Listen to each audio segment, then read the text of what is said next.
Hello everyone, how are you all? I hope you all will be fine. This is our second video of class 4th social studies. In our previous video, we have completed lesson number 1. In that lesson, we studied about history, prehistory and the need to study history. Today, in this video, we will start lesson number 2, evidences in history, that is sources of history.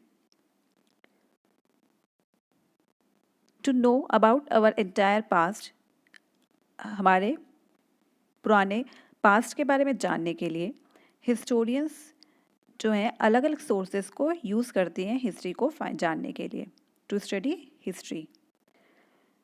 So what are the sources of history that we are going to study in this video.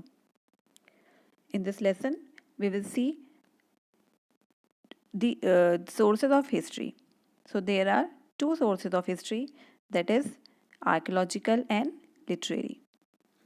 So first we are going to see what are archaeological sources. In archaeology, we study about the human history and prehistory through excavation of sites, analysis of artifacts and other physical remains. So history और prehistory को हम जानते हैं, पढ़ते हैं कैसे? By the excavation of sites, analysis of artifacts and other physical remains. जो पुरानी साइट्स हैं उसमें उसको अच्छे से एक्सकेवेट करके मीन्स उसको अच्छे से डिग आउट करके फाइंड आउट करके उसमें चीज़ों को हम हिस्ट्री को जान पढ़ते हैं. Then analysing the analysis of artefacts. Artefacts क्या होते हैं? मैंने आपको लेसन नंबर 1 में बताया था artefacts. What are artefacts? Artifacts are the objects that are made by man in ancient time, as pottery, ornaments. Okay, so these are coins. These all are artifacts and other physical remains. Other physical remains और भी जो बाकी की चीज़ें हैं पुरानी, उनको पढ़ के उनको अच्छे से स्टडी करके हम हिस्ट्री को जान सकते हैं. These remains may be in the form of building. ये बिल्डिंग के फॉर्म में भी हो सकते हैं, ऑर्नामेंट्स के, सील्स के, टैबलेट्स के, किसी भी फॉर्म में हो सकते हैं. तो उन सब पुरानी चीज़ों को की स्टडी कर कर हम हिस्ट्री को जान सकते हैं. The scholars who study these remains are called archaeologist. और स्कॉलर्स जो इनको पढ़ते हैं, इनके बारे में पढ़ते हैं इन सब चीज़ों को, they are known as archaeologist. Archaeological sources are the most direct evidences for the study of history and prehistory. Archaeological sources जो होते हैं ये सबसे ज़्यादा direct evidence हैं, proof है about for the study of history and prehistory. These are the original sources. ये original sources है which cannot be tampered by human beings, जिसमें कुछ भी changes नहीं किए जा सकते हैं human beings के through. Archaeology is the study of human history and prehistory through the excavation of sites and analysis of artifacts and other physical remains. This we have already studied here. Now, what are archaeological sources that we are going to study now? First one is inscription. Inscription क्या होते हैं? Inscriptions are generally engraved in stone and metal. आपने देखा होगा जो पुराने coins होते हैं या पुरानी बिल्डिंग्स हैं उन पे कुछ लिखा रहता है, ठीक है, लिखा रहता है या फिर कुछ डिज़ाइंस बने रहते हैं. That is known as inscriptions. Thus they serve as the most original and reliable sources of information as it is not possible to alter the contents once engraved in the stones or metal. Means एक बार जब उस पे कुछ writing हो जाती है stone पे या फिर किसी मेटल पे या कॉइन पे, उसके बाद उसको चेंज करना पॉसिबल नहीं है. तो इसलिए इंस्क्रिप्शन जो हैं सबसे ज़्यादा ओरिजिनल सोर्सेज माने जाते हैं for the study of history. The study of an inscription also enables us to determine the method of writing. Prevalent in the period, it was engraved. Study of inscription also enables us, हमें help करता है ये जानने के लिए कि कौन से मेथड में वो राइटिंग हुई है. And that is prevalent in the period it was engraved. Means जिस पीरियड में वो लिखा गया है, जिस पीरियड में ये लिखा गया है उसके ऊपर किसी भी मेटल पे या कॉइन पर, तो उसके राइटिंग के बारे में हमें बताता है कि वो कौन से पीरियड में लिखा गया है. The nature of its script help us to determine the age of the inscription. और उस स्क्रिप्ट की हेल्प से, स्क्रिप्ट क्या होती है? वो हैंड रिटन जो भी उस पर लिखा हुआ है या कुछ कैरेक्टर्स बने हुए हैं, उसकी हेल्प से हम जान सकते हैं कि वो कौन से एज में लिखा गया था, कौन से पीरियड में लिखा गया था. On the basis of their contents, inscriptions have been classified as administrative, religious, commercial, literary, donative और कॉम्परेटिव. और उसके बेसिस पे हम इंस्क्रिप्शंस के बेसिस पर, उसके कंटेंट्स के बेसिस पर जो हम पता कर सकते हैं कि वो किस चीज़ से रिलेटेड था, कि मतलब वो एडमिनिस्ट्रेटिव था, रिलीजियस था, कॉमर्शियल था, लिटरेरी था, डोनेटिव था या फिर कॉम्परेटिव था, comparative. The inscription of Ashoka were mainly administrative and religious as they speak of his victories in the battles and his conversion to Buddhism. जो अशोका के टाइम के इंस्क्रिप्शंस हैं वो mainly administrative means business related थे या फिर religious related थे, क्योंकि जो भी इंस्क्रिप्शन उस टाइम के हैं वो ज़्यादातर उसके विक्ट्रीज़ के बारे में बताते हैं, जो उसने विक्ट्रीज़ हासिल की हैं बैटल्स में, या फिर उसका कन्वर्जन टू बुद्धिज्म के बारे में बताते हैं. Now B is coins. The study of coins or collection of coin is called numismatic. Means study of coins, that is known as numismatic. Coins serve as an important and reliable source for reconstructing our past. Coins जो हैं बहुत एक important और reliable, विश्वास वाले sources हैं for reconstructing our past. हमारे past को reconstruct करने के लिए. They generally gives us information about the various kings that would have ruled in a particular territory.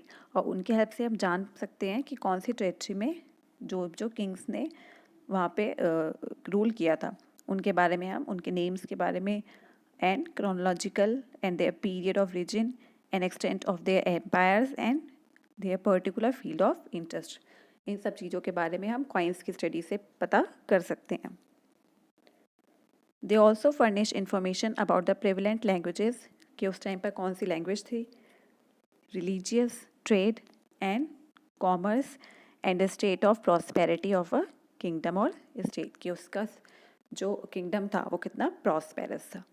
ये सब हम उसकी हेल्प से जान सकते हैं, coins की हेल्प से. For example, the excavation of gold and silver coins from a territory indicate its commercial prosperity. Okay, मतलब कि excavation of gold and silver coins, अगर कहीं से गोल्ड और सिल्वर कॉइन्स एक्सकेवेट किए जाते हैं, निकाले जाते हैं, फाइंड आउट किए जाते हैं फ्रॉम अ टेरिटरी, किसी भी टेरिटरी से, वो बताता है कि वो किंगडम, वो एरिया जो था वो कितना प्रॉस्पेरस था. And the coins of Samudragupta the depicts his love for the पेना. जो समुद्रगुप्त के कॉइन्स से वो दिखाते हैं कि वो कितना his love for the Veena. Now monuments. Any building और स्टैचू और structure of historical significance is called a monument. You all of you know what is a monument. कोई भी बिल्डिंग, स्टैचू या फिर स्ट्रक्चर ऑफ हिस्टोरिकल सिग्निफिकेंस, जिसका कुछ historical significance हो, that is known as monument. It can be temple, palaces, stupas, monasteries, etc. Monuments generally reveal information about art, architecture, religion, and social and economic condition of the people in the period of their construction. जिस time पे वो construct हुए थे उस time पर ये सब उसका वहाँ का आर्ट, आर्किटेक्चर, रिलीजन, सोशल, यह कैसी कंडीशन थी वहाँ के लोगों की, वो हम यहाँ से पता कर सकते हैं. For example, the excavation of Harappa and Mohenjo-daro gave us an entirely new insight into the details of Indus Valley civilization. Okay. Now, artifacts. Artifacts are objects made by human beings, especially one of cultural or historical interest. ये मैं आपको पहले ही बता चुकी हूँ. What are artifacts? These objects refer to the work of art done by men in the past, like paintings, sculptures, pottery, ornaments, tools, weapons, and textiles. The artifacts furnished valuable information about the social and religious custom. जो artifacts होते हैं, furnish valuable information, बहुत ही valuable information बता देते हैं about social and religious customs, food habits, clothing, and means of entertainment of the people in the past. Okay. So these were the archaeological sources. Now we are going to study about literary sources. Okay. So the literary sources of information for the study of history include religious literature, secular literature, and the accounts of foreign travelers. So first one is religious literature. Literature that centers around religion is called religious literature. वो literature जो that centers around, जो religion को center में रखते हुए जो सब कुछ बताता है, that is known as religious literature.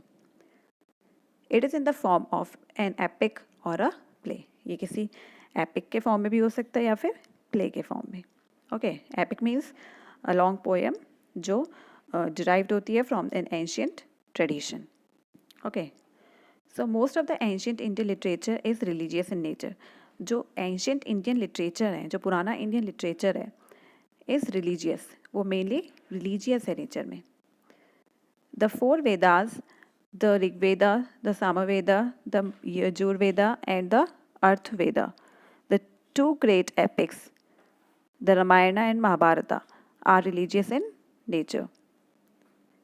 These books provide us valuable information about the religious, economic and political life of the people in ancient times. और ये जो बुक है ये हमें valuable information provide करती हैं about the religious, economic and political life of the people in ancient times. B. Secular literature. Secular literature mainly deals in politics, science and medicine. Secular literature में हम mainly politics, science और medicines के बारे में पढ़ते हैं. It has no religious or spiritual basis. इसका कोई भी spiritual basis या religious basis नहीं होता है. It has no religious or secular spiritual basis and is available in the form of stories, poems, plays and biographies of the kings. Okay. The Arthashastra of Kautilya, the Ashtadhyayi of Panani and Abhijana Shakuntalam of Kalidasa and Harshacharitra of Bana are some prominent secular literary works. They give us useful information about the social, economic and cultural life of the people. ये सिर्फ हमें उनके social, economic और cultural life के बारे में ही बताता है लोगों के. Secular literature. C. Accounts of foreign travelers. The account of foreign travelers also give us useful information about our past. जो अकाउंट्स होते हैं फॉरेन ट्रैवलर्स के वो हमें बहुत ही इम्पॉर्टेंट इन्फॉर्मेशन प्रोवाइड करते हैं हमारे पास्ट के बारे में. The Greek ambassador Megasthenes came to the court of Chandragupta Maurya. जो मेगास्थीन्स से ये कोर्ट में आए थे चंद्रगुप्त मौर्य के टाइम पर. He wrote a book on India called the Indica which furthers our knowledge to the of the modern times. जो हमें मॉडर्न टाइम्स के बारे में इंडिया के बारे में काफ़ी ज़्यादा हमें बताती है इन बुक इंडिका जो मेगास्थीन्स ने लिखी थी. The Chinese traveller Fahien Hiuen Tsang and Itsing visited India during different times. They also wrote valuable accounts of what they saw in India. उन्होंने भी बहुत ही valuable accounts में लिखा है हमारे इंडिया के बारे में. ह्यूइंगसैंग is called the Prince of Pilgrims, and his account is considered as the Gazetteer of India. Gazetteer means a map or geographical index about India. He visited the court of Harsha. Fa Hing visited India during the reign of Chandragupta II, and while Aizing visited India in the 7th century AD. Al-Biruni travelled widely in Punjab and parts of northern India. He wrote the Kitab ul Hind in Arabic.